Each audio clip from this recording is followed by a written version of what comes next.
मेरी 5 बेटियां थीं। इस साल छठी बेटी पैदा हुई तो मैंने उसे एक बे-औलाद जोड़े को बेच दिया और खुद दूसरे शहर चली गई। 20 साल बाद बेटी की याद आई कि वो जवान होकर कैसी लगती होगी। तब मैं फकीरनी बनकर बेटी से मिलने आ गई और उसी बंगले पर पहुंच गई जहां मैंने बेटी को लाखों रुपए में बेचा था। मैं मुस्कुराती हुई बंगले के अंदर दाखिल हो गई, मगर सामने बैठी औरत को देखकर मेरा तो दिमाग चकरा गया, क्योंकि आज कई साल बाद मैं अपनी बेटी से मिलने उस हवेली पर आई थी जिसे मैं हमेशा हमेशा के लिए खैरबाद कह गई थी। मुझे तो लगता था ये हवेली आज भी पहले की तरह शानो शौकत से खड़ी होगी, मगर उसकी खस्ता हालत देखकर दिल को कुछ हुआ था। सबसे पहले मुझे अपनी बेटी का ख्याल आया था, जिसका नाम भी मैं ना रख सकी थी, और उसे मालकिन की झोली में डालकर गई थी। गेट के पास पहुंची तो ये देखकर दंग रह गई कि गेट पर बड़ा सा ताला लगा था। ऐसा मंजर तो मैंने कभी ख्वाब में भी नहीं सोचा था। मैं रोने लगी थी। पहला ख्याल मेरे जहन में यही आया था कि क्या अब मैं दोबारा अपनी बच्ची से कभी मिल नहीं पाऊंगी। मैं रो ही रही थी जब मोहल्ले का एक ही मर्द मेरी जानिब बढ़ा था। वो मुझे पहचान चुका था। कहने लगा, मुमताज, तुम इतने सालों बाद यहाँ कैसे आई हो? मैं ये ना बता सकी कि मैं अपनी बच्ची से मिलने के लिए आई हूँ। मैंने कहा कि बेगम साहिबा की याद आ रही थी, सोचा उनसे जाकर मिल आऊं, मगर यहाँ तो बड़ा सा ताला लगा है। क्या ये लोग घर छोड़कर चले गए हैं? उन्होंने कहीं और घर बना लिया है क्या? उस आदमी ने नफी में सर हिलाया था। वो कहने लगा, नहीं नहीं, वो कहीं भी नहीं गए। जहन्नमी लोग इसी घर में रह रहे हैं। मैं उसकी बात सुनकर हैरान हुई और बोली, आप ये क्या कह रहे हो? वो आदमी बोला, अच्छा हुआ मुमताज तुम इस घर का काम छोड़कर चली गई थी, नहीं तो तुम भी आज उनके साथ जुर्म में पूरी शरीक होती। मैं बोली, कैसा जुर्म और कैसा गुनाह? उसने कानों को हाथ लगाया था और बोला, मैं अपने मुंह से बताते हुए डरता हूँ। मेरे घर में भी औरतें हैं। ऐसी बात मुंह से निकालते हुए भी अल्लाह से डर लगता है। मैंने मोहल्ले वालों से बात की है, हम इस गंद को इस मोहल्ले से हमेशा के लिए साफ कर देंगे। उनकी गलत हरकतें देखकर हमारी बच्चियों के जहनों पर गलत असर पड़ता है। वो हमसे इस घर के बारे में सवाल करती हैं तो सर शर्म से झुक जाता है। अभी कुछ ही देर में मोहल्ले के तमाम मुअज़्ज़िज़ अफराद यहाँ पर जमा हो जाएंगे और इस घर को हमेशा हमेशा के लिए गंदगी से साफ करवा लेंगे। वो मर्द कोई और नहीं बल्कि मेरे मालिक का हमसाया था। हम सब उसे इजाज साहब कहकर पुकारते थे। मैं बोली, इजाज साहब, आपकी तो सारी जिंदगी यहीं पर गुजरी है। आप तो बेगम साहिबा को जानते हैं कि वो कितनी शरीफ हैं। अब आप ये सब कैसे कह रहे हैं? इससे पहले कि वो मुझे कोई जवाब देता, हमें कुछ मर्दों के बोलने की आवाज आने लगी थी। मैंने पीछे मुड़कर देखा तो जोक दर जोक लोग उसी घर के पास आकर जमा हो रहे थे। आज बहुत बड़ा फैसला होने वाला था। हर किसी के लबों पर यही बात थी कि आज इस मोहल्ले का ये गंद हमेशा हमेशा के लिए साफ हो जाएगा। ये गुनाहगार लोग यहाँ से चले जाएं, नहीं तो हमारे मोहल्ले पर ऐसा आजाब नाजिल होगा कि हम सब गर्क हो जाएंगे। वो सब लोग गुस्से का शिकार थे, मगर उस वक्त मेरी हालत बहुत बुरी हो रही थी। मेरा पूरा जिस्म लरज रहा था, मेरी आंखों से आंसू गिर रहे थे। मेरी नजरों के सामने मेरी उस नन्ही सी बच्ची का चेहरा घूम रहा था, जो फकत चंद घंटों की ही थी, और मैंने उसे अपने वजूद से जुदा करके मालकिन की गोद में डाल दिया था। क्या मैंने उसे गुनाहों की दलदल में फेंक दिया था? मोहल्ले की मस्जिद के इमाम साहब आगे बढ़े थे और उन्होंने घर का दरवाजा बजाना शुरू कर दिया था। फिर उन्होंने बुलंद आवाज में कहा कि सरफराज साहब, आकर ये दरवाजा खोलिए। आपके खिलाफ मोहल्ले वालों को कुछ शिकायतें हैं, वो आकर दूर कर दें, नहीं तो आप ये घर छोड़कर चले जाएं। पीछे से एक आदमी बोला, नहीं नहीं इमाम साहब, हम इस आदमी को ऐसे ही इस मोहल्ले से जाने नहीं देंगे, बल्कि इसको इबरत का निशान बना देंगे।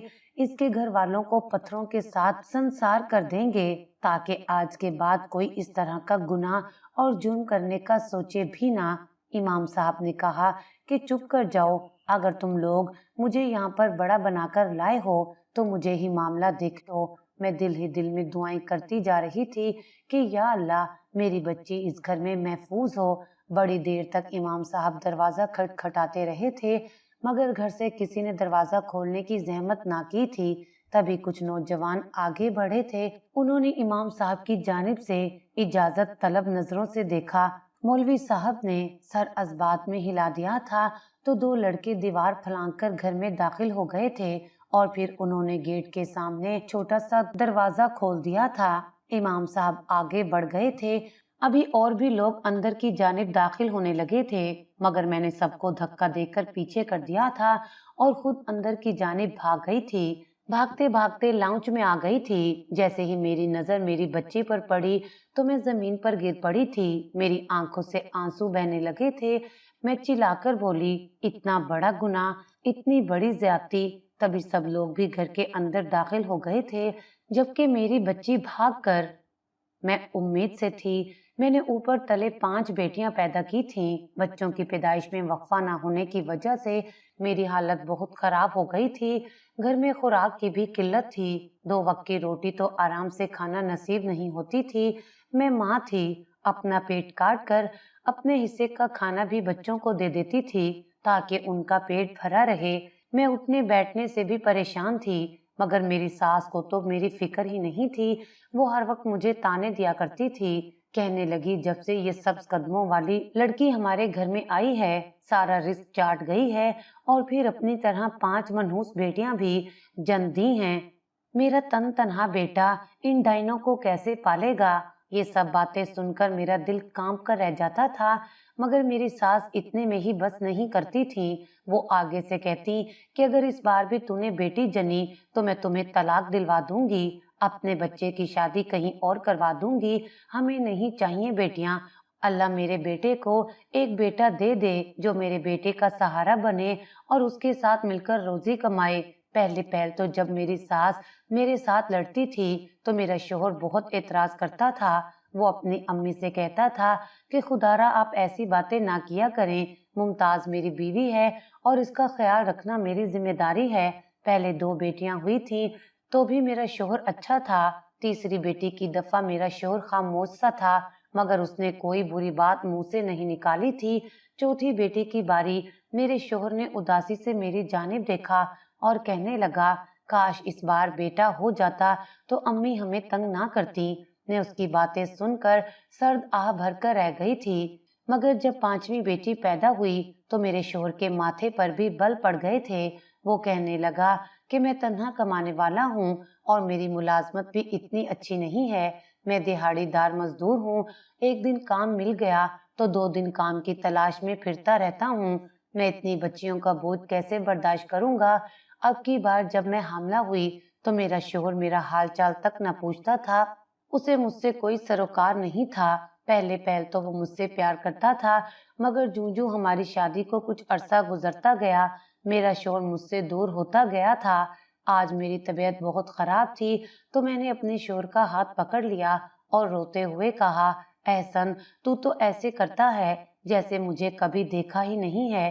क्या मैं तुम्हारी बीवी नहीं हूँ? क्या मैं तुम्हारे बच्चे की माँ बनने वाली नहीं हूँ?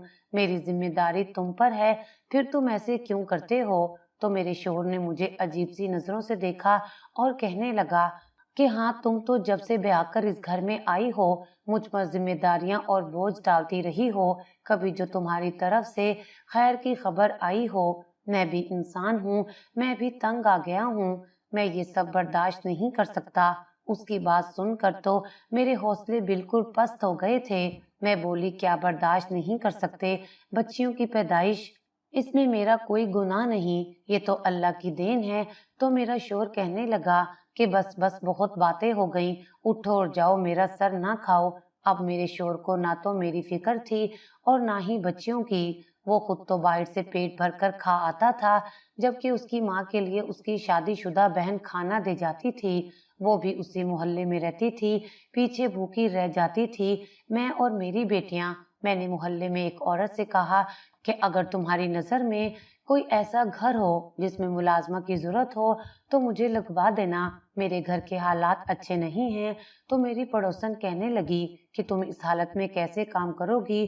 तुम तो खुद उम्मीद से हो। मैंने कहा, मैं काम कर लूंगी, तुम इस बात की फिक्र ना करो, बस मेरे लिए मुलाजमत ढूंढ दो। मेरी पड़ोसन ने हामी भर ली थी और फिर अगले ही हफ्ते वो सच में मेरे लिए काम ढूंढ लाई थी। उसने कहा एक बहुत बड़ी हवेली है जहाँ पे ज्यादा लोग नहीं रहते, वहाँ फकत 2 मियाँ बीवी रहते हैं, उनकी कोई औलाद भी नहीं है।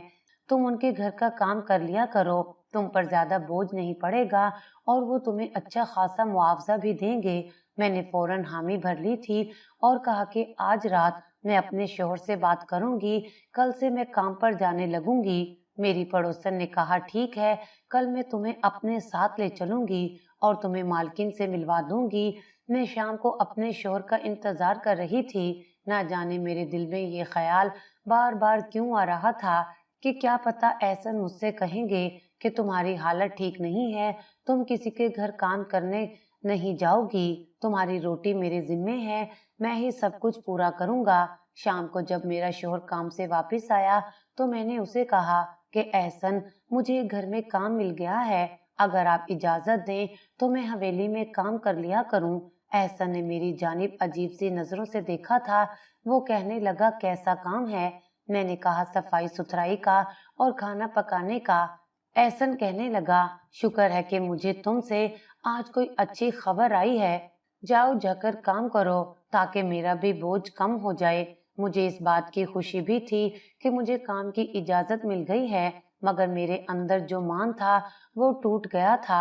जब एक औरत का मान टूट जाता है तो पीछे क्या रह जाता है? मान टूट गया तो समझो औरत ही टूट गई, बाहर से एक मूरत जिंदा रह जाती है।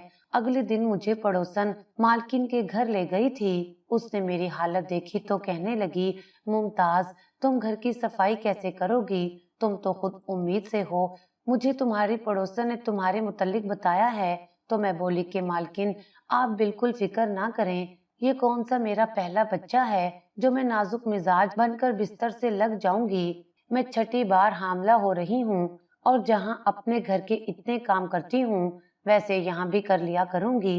इससे इतना तो होगा कि मेरी बच्चियों को 2 वक्त की रोटी इज्जत से मिल जाएगी। मालकिन ने कहा ठीक है, मैं तुम्हें काम पर रख लेती हूँ। मेरी मालकिन बहुत ही अच्छी औरत थी, उसका मिजाज बहुत अच्छा था, वो बहुत प्यार से बात करती थी। मेरे हमल से होने की वजह से वो मेरा भी ख्याल रखती थी। घर में जो भी फरूट पड़ा होता वो मुझे जबरदस्ती खिला देती थी। एक दिन मैं मालकिन के सर की मालिश कर रही थी तो वो कहने लगी कि तुम्हारा शोहर तो तुमसे बड़ा खुश होगा, तुमने उसे इतने बच्चे पैदा करके दिए हैं। मालकिन की बात सुनकर मेरी आंखों में आंसू आ गए थे।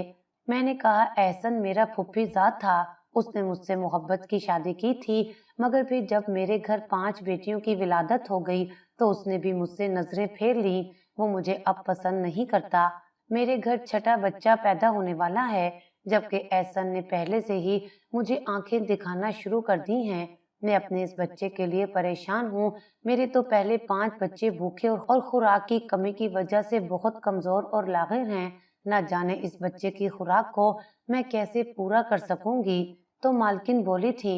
वो कहने लगी वाह अल्लाह, तेरे काम तू ही जाने, तेरे कामों में किसको दखल है? किसी को इतनी औलाद दे देता है कि उसे संभाली नहीं संभलती और कोई औलाद के लिए तरसता रहता है। मुमताज, तुम्हें पता है कि मेरी शादी को पूरे 7 साल हो गए हैं, मगर अभी तक मुझे औलाद की खुशखबरी नहीं मिली। मेरी सास अपने पोते को गोद में खिलाने का सपना लेकर कब्र में जा सोई, मगर मेरे यहाँ अल्लाह ने रहमत नहीं भेजी। मैंने हर तरह के अच्छे अच्छे डॉक्टरों से इलाज करवाया है, मेरे शोहर ने भी अपने सारे टेस्ट कराए हैं, सब कुछ ठीक है, मगर अल्लाह की जानिब से ही देर है। मेरा बड़ा दिल करता है कि मैं औलाद गोद ले लूं, मगर मेरा शोहर इस पर भी राजी नहीं होता। मैंने बड़ा कहा कि हम किसी यतीम खाने से बच्चा गोद ले लेते हैं, मगर मेरा शोहर मानता ही नहीं है। अब तुम ही बताओ मैं क्या करूं? मेरी मालकिन की बातों में इतनी बेबसी थी कि मेरा दिल कटकर रह गया था। मैंने मालकिन को दिलासा दिया था और कहा कि अल्लाह हम दोनों के साथ अच्छा करेगा। फिर जब अगले दिन मैं काम पर वापस आई तो मुझे देखकर मालकिन की चीख निकल गई थी। वो कहने लगी क्या हुआ है तुम्हारे साथ? ये तुम्हारा हाल किसने किया है? मालकिन मेरे चेहरे पर बने हुए निशानात को देखकर घबरा गई थी। मेरी आंखें भी सूजी हुई थीं। मैं रोने लगी और बोली कि कल मेरे शोहर ने मुझ पर हाथ उठाया है, वो इस बच्चे को नहीं पैदा करना चाहता। मेरी सास ने मेरे शोहर को मेरे खिलाफ भड़काया तो वो मुझ पर गुस्सा करने लगा। मैंने भी आगे से जवाब दिया कि तुम्हारा ही बच्चा है, तुम फिर ऐसे क्यों कर रहे हो। तो उसने मुझ पर हाथ उठाया और ये भी कहा कि इस बच्चे को खत्म कर दो, मुझे ये बच्चा नहीं चाहिए, और अगर तुम जिद करोगी तो मैं तुम्हें तलाक दे दूंगा। मेरी मालकिन रोने लगी थी। वो कहने लगी, तुम्हें पता है कि कल मुझे मेरे शोहर ने कहा कि वो मुझे छोड़ देगा या दूसरी शादी कर लेगा। हम दोनों औरतें बहुत मजबूर हैं। मैं कल सारा दिन सोचती रही हूँ और इस चीज का हल मैंने पता है क्या निकाला है। अगर तुम बुरा ना मानो तो मैं तुम्हारे साथ एक स्कीम शेयर करूं। मैं बोली, जी जी मालकिन, कहिए क्या कहना चाहती हैं। मेरी इतनी मजाल कि मैं आपकी बात का बुरा मानूं। मालकिन कहने लगी कि मुमताज, तुम्हारा कौन सा महीना चल रहा है। मैं बोली, अभी मुझे 1 महीना ही हुआ है। तो मालकिन कहने लगी, चलो तुम अपने बच्चे को ना मारो, लेकिन इस सूरत में तो तुम्हें तलाक हो जाएगी। तो तलाक से बचने के लिए तुम अपने घर में ये मशहूर कर दो कि तुमने बच्चा खत्म करवा दिया है, और मैं उधर अपने शोर से झूठ बोल लूंगी कि मैं हामला हूँ। इस तरह जब तुम्हारी कोख से बच्चा जनेगा तो वो मैं रखूंगी।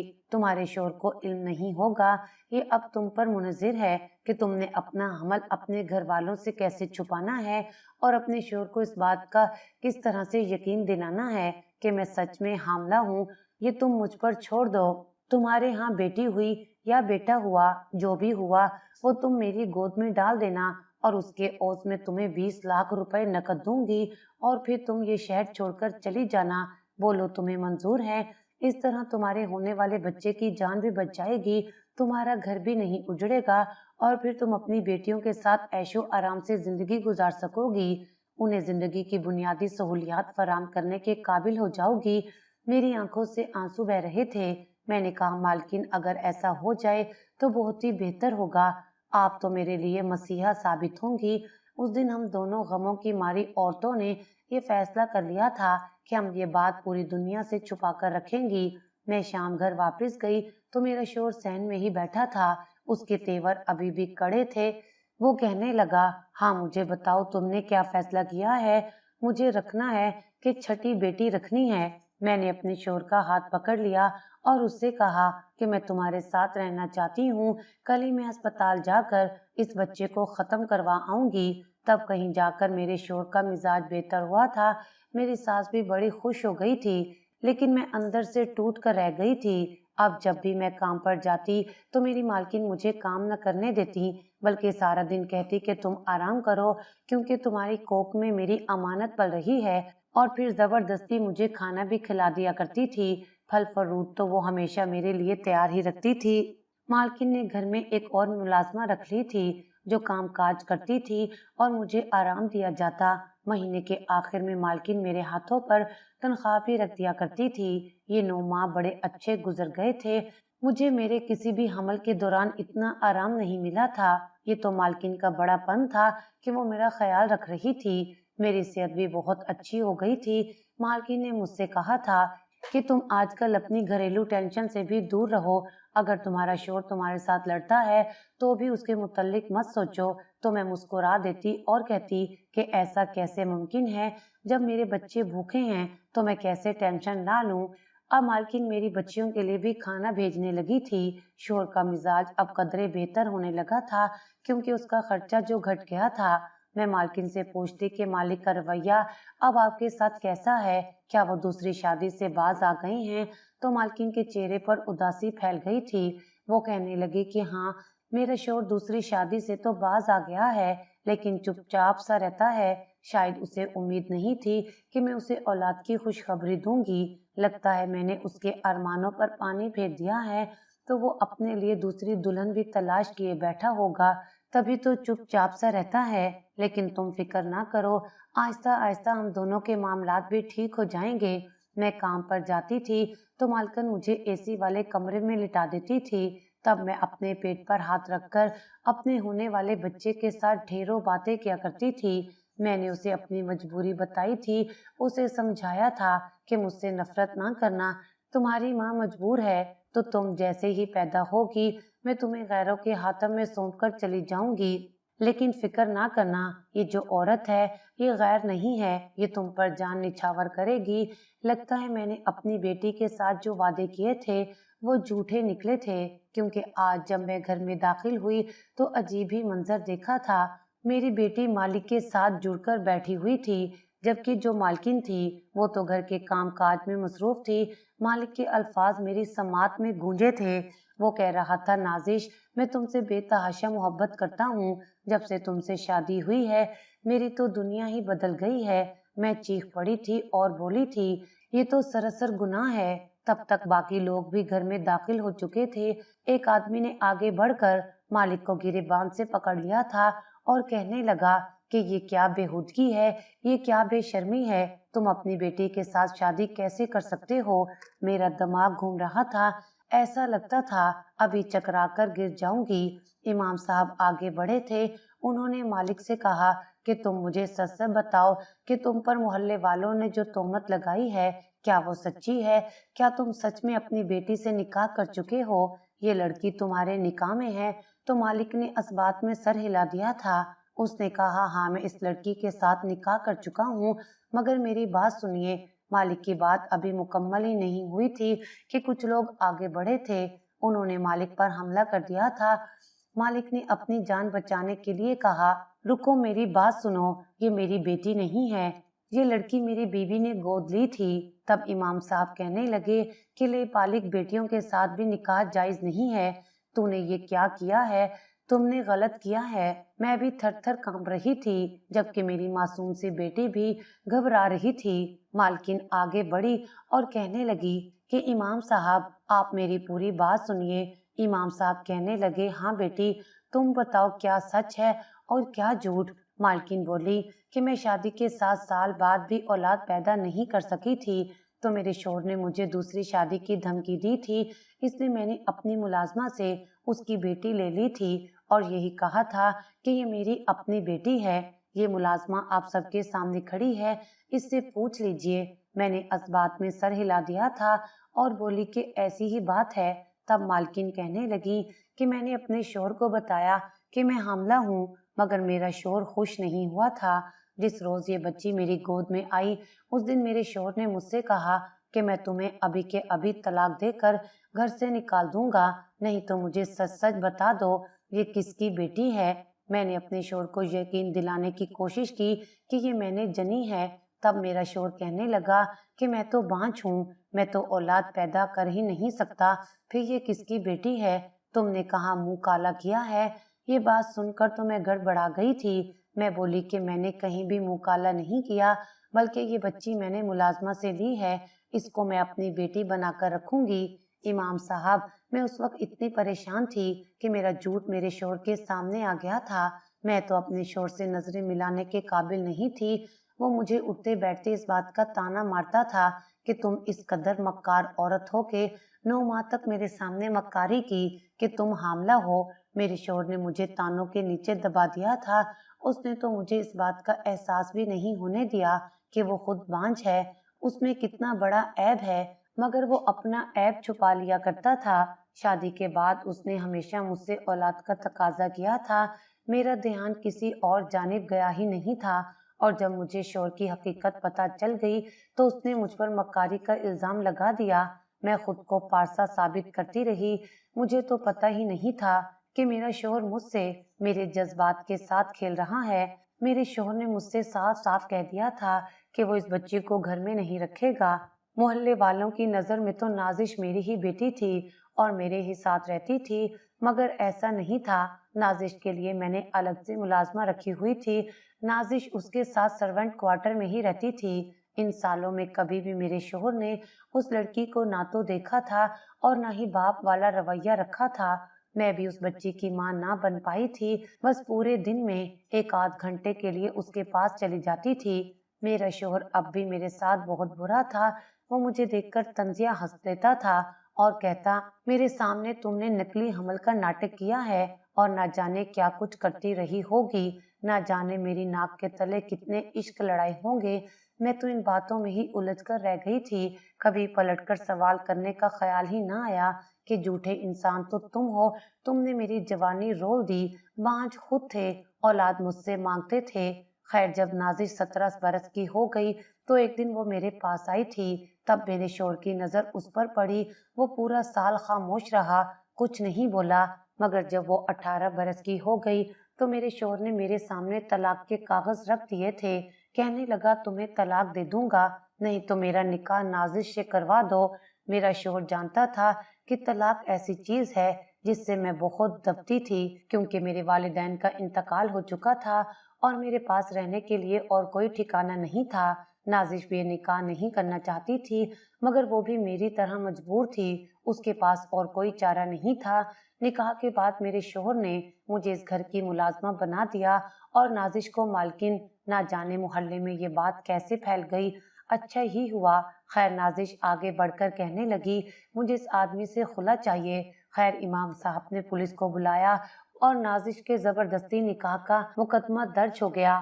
مالک کو پولیس لے گئی اور نازش کو خلا مل گئی۔ مالکن نے بھی طلاق لے لی تھی اور اپنی جائیداد سمیٹ کر نازش کے ساتھ دوسرے شہر شفٹ ہو گئی تھی، مگر جانے سے پہلے مجھے نازش کو گلے لگانے کا موقع مل گیا تھا۔ میری اس بیٹی کے بدلے اللہ نے میری 5 بیٹیوں کے نصیب کھول دیے تھے۔ مالکن کے حوالے جب میں نے نازش کو کر دیا تو میری زندگی بدل گئی تھی۔ میرا شوہر میرے ساتھ اچھا ہو گیا تھا، میری بیٹیوں کو خوراک ملنے لگی تھی، ان کو میں نے اچھے اداروں سے تعلیم دلوائی تھی۔ احسن نے میرے 20 لاکھ سے بزنس کیا تھا جس میں اسے منافع ہوا تھا۔ اب میری 5 بیٹیاں بھی آئی گئی تھیں، مگر میں سوچتی ہوں کہ نازش نے جو اتنے غم دیکھے اس کا قصوروار کون تھا، میں یا میرا شوہر؟